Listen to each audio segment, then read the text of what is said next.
Welcome to Who Foo Adventures. We love the Sedona Vegfest, held in beautiful Sedona, Arizona. At the Vegfest are exhibitors, cooking demos, and prominent speakers in the plant-based community. They even serve a delicious plant-based lunch both days. Yummy. It was really good. We videoed several of the speakers' lectures, and we broke them down into segments that might be a little bit more manageable for your viewing in your busy schedules. Let's take a look at the first one. We are so thrilled to have Dr. Michael Greger here. He's a founding member and fellow of the American College of Lifestyle Medicine, physician, New York Times bestselling author, internationally recognized speaker on nutrition, food safety, and public health issues. He's lectured at the Conference on World Affairs, testified before Congress, and he was invited as an expert witness in the defense of Oprah Winfrey in the famous meat defamation trial. In 2017, Dr. Greger was honored with the ACLM, that's American College of Lifestyle Medicine Trailblazer Award. He's a graduate of Cornell University School of Agriculture and Tufts University School of Medicine. His book, How Not to Die, was an instant bestseller, and now we have How Not to Diet, which we know will be an instant bestseller as well. He has videos on more than 2,000 health topics available on nutritionfacts.org, and new ones and new articles every day. Without further ado, the inimitable Michael Greger. Allow me to begin on a personal note.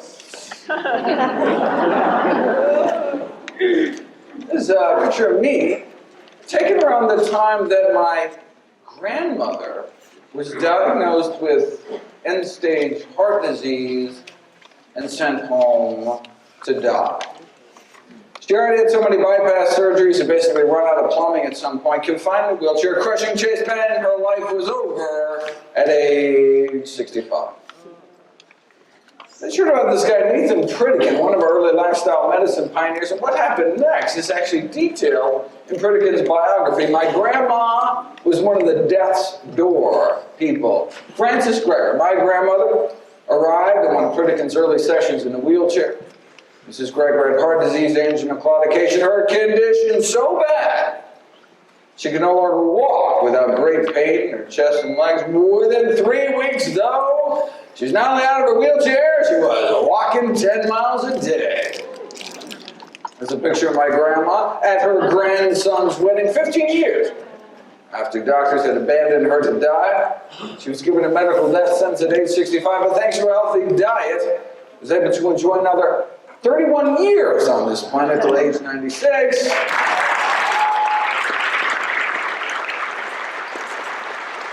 To continue to enjoy her 6 grandkids, including me. That's why I went into medicine. Years later, when Dr. Dean Ornish proved something called quantitative angiography, that indeed heart disease could be reversed, arteries opened up, without drugs, without surgery, just a plant-based diet and lifestyle program, I assumed this was going to be the game changer. I mean, my family had seen it with their own eyes, but here it was, in black and white, published in some of the most prestigious medical journals in the world, yet nothing happened. I said, wait a second, if effectively the cure to our #1 killer could get lost down some rabbit hole and ignored, what else might there be in the medical literature that could help my patients, but just didn't have a corporate budget driving its promotion? Well, I made it my life's mission to find out. Those of you who are familiar with my work, every year I read through every issue, every English-language nutrition journal in the world, so busy folks like you don't have to. Very nice. I then compile all the most interesting, most groundbreaking, most practical findings and new videos and articles I upload nearly every day to my nonprofit site, nutritionfacts.org. Everything on the website is free.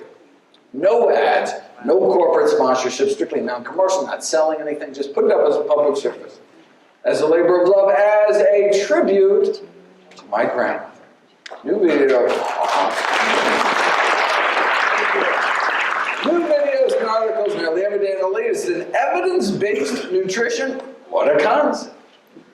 Okay, so where did Predicat get his evidence from? Well, a network of missionary hospitals throughout sub-Saharan Africa uncovered what may be one of the most important advances in health, according to one of our most preeminent medical figures of the last century, Dr. Dennis Burkitt, the fact that many of our major and commonest diseases were universally rare, like heart disease.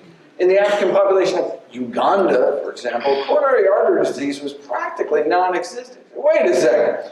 Our number one killer, almost non-existent. What were they eating? Well, they're eating lots of vegetables and grains and greens, and their protein almost entirely from plant sources. And they had the cholesterol levels to prove it, very similar to what one sees in kind of modern day plant eaters.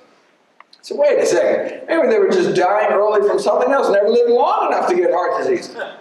No, here's age-matched heart attack rates in Uganda versus St. Louis. 632 autopsies in Uganda, only one myocardial infarction. 632 age and gender-matched autopsies in Missouri, 136 myocardial infarctions, more than 100 times the rate of our leading killer. In fact, they were so blown away they went back, did another 800 autopsies in Uganda still. Just that one small healed infarct, meaning it wasn't even the cause of death. Out of 1,427 patients, less than 1 in 1,000 where here heart disease is an epidemic. Atherosclerosis, hardening of the arteries, is a disease that begins in childhood. By age 10, nearly all children raised on the standard American diet already have what are called fatty streaks building up inside their arteries, the first stage of the disease. These streaks then turn into plaques in our 20s, get worse in our 30s, and then can start killing us off.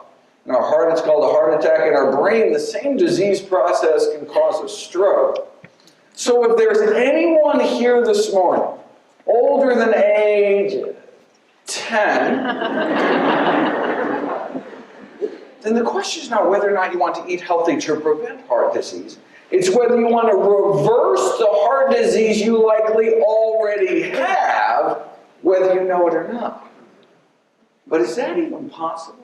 When researchers took people with heart disease, put them on the kind of plant-based diet followed by populations that do not get epidemic heart disease, their hope was maybe we could slow the disease down a little bit, maybe even stop it. Instead, something miraculous happened. As soon as people stopped eating artery-clogging diets, their bodies were able to start dissolving some of that plaque away, opening up arteries without drugs, without surgery, suggesting their bodies want to be healthy all along, but were just never given the chance. This remarkable improvement in blood flow to the heart muscle itself was after just 3 weeks of plant-based nutrition. Let me share with you what's been called the best-kept secret in all of medicine.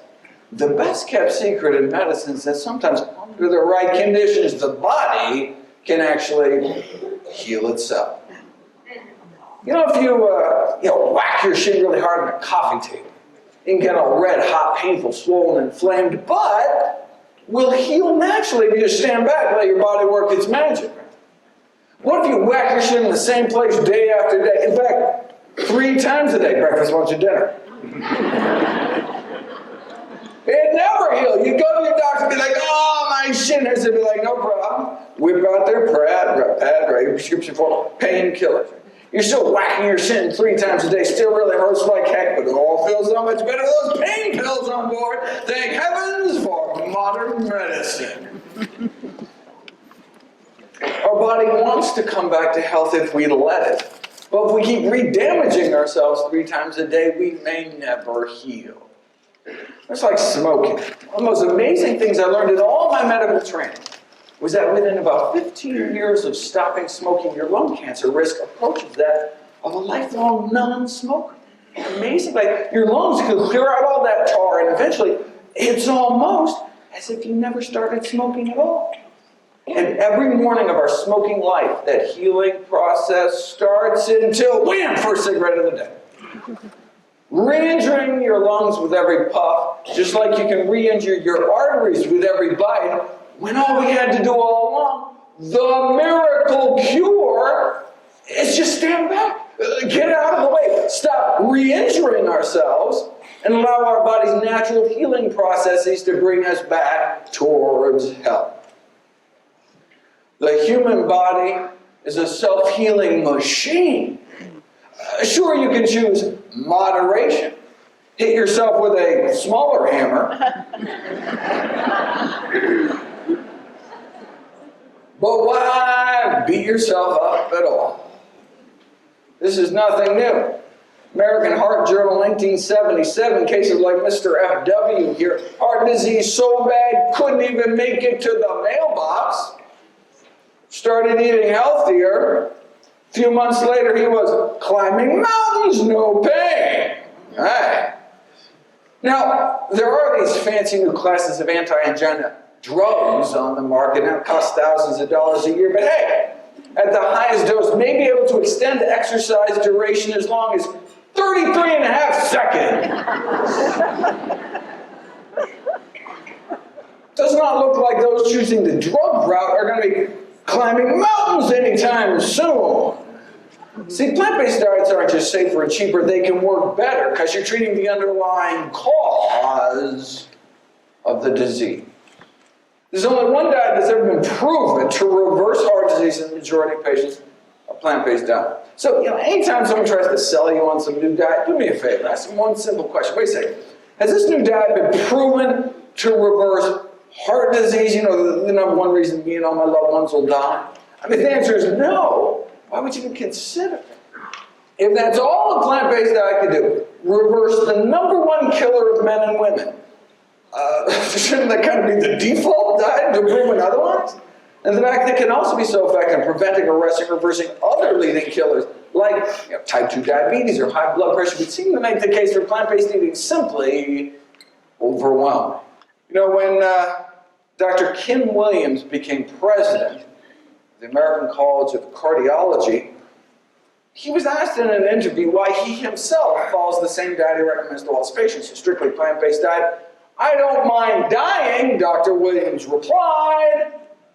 "I just don't want it to be my own fault." Thank you so much, everyone.